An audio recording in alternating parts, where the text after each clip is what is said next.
Actuellement, Billie Eilish est la deuxième artiste la plus écoutée au monde sur Spotify, avec plus de 100 millions d'auditeurs mensuels. À seulement 22 ans, elle continue de battre des records depuis 2017. Elle est la plus jeune artiste à avoir remporté un Grammy Award et a déjà enchaîné plusieurs autres récompenses. Avec 20 records du monde au Guinness, elle a même écrit une chanson pour un film de James Bond, devenant ainsi la plus jeune à réaliser cet exploit. En quelques années, Billie Eilish s'est imposée comme une figure incontournable à l'échelle mondiale. Cependant, ce succès fulgurant suscite des interrogations. Certains affirment que Billie Eilish aurait triché et menti à ses fans, la qualifiant des « industries plantes », un terme difficile à traduire, mais qui évoque l'idée d'une création artificielle. Ce terme commence à faire surface dans les discussions en France, et je pense que c'est le début d'un phénomène qui mérite d'être exploré. Qu'est-ce qu'une industrie plante? Définir une « industrie plante » n'est pas simple, car c'est un terme flou sans définition précise. Cependant, deux caractéristiques ressortent souvent. D'une part, les artistes qualifiés d'industrie plante connaissent une ascension soudaine et spectaculaire, semblant surgir de nulle part. Prenons l'exemple de Mickey,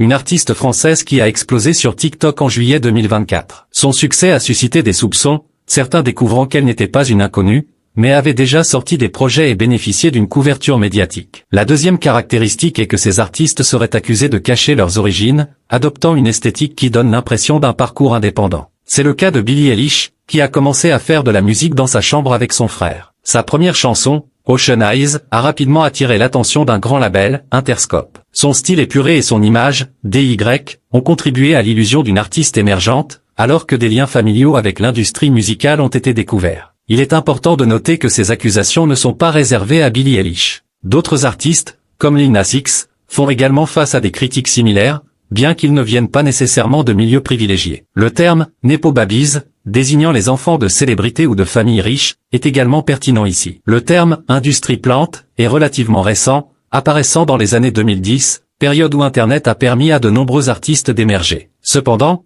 cette accessibilité a créé des attentes chez le public, les réussites doivent sembler organiques. Cela a conduit à une méfiance envers ceux qui semblent avoir un coup de pouce financier ou des connexions. Les accusations des « industries plantes » sont souvent le reflet d'une incompréhension du fonctionnement de l'industrie musicale. Les artistes, qu'ils soient riches ou non, doivent naviguer dans un système qui privilégie le marketing et l'image. Même avec un bon budget, le succès n'est pas garanti, car de nombreux facteurs entrent en jeu, y compris la chance. Pour me soutenir, abonne-toi à la chaîne et laisse-moi ton avis dans le commentaire. Les accusations des « industries plantes » sont souvent infondées et peuvent découler de jalousie ou de malentendus. Plutôt que de discréditer les artistes, il serait plus constructif d'explorer les dynamiques de l'industrie musicale et de reconnaître que le succès est souvent le résultat d'une combinaison de talent, de stratégie et parfois de chance. Il est essentiel de comprendre que l'art et la musique sont des domaines où la perception joue un rôle crucial. Les artistes doivent souvent jongler entre leur authenticité personnelle et les attentes du public. En fin de compte, au lieu de critiquer, pourquoi ne pas encourager chacun à poursuivre ses rêves, quelles que soient les circonstances? La diversité des voix et des expériences enrichit le paysage musical, et chaque artiste mérite une chance d'être entendu.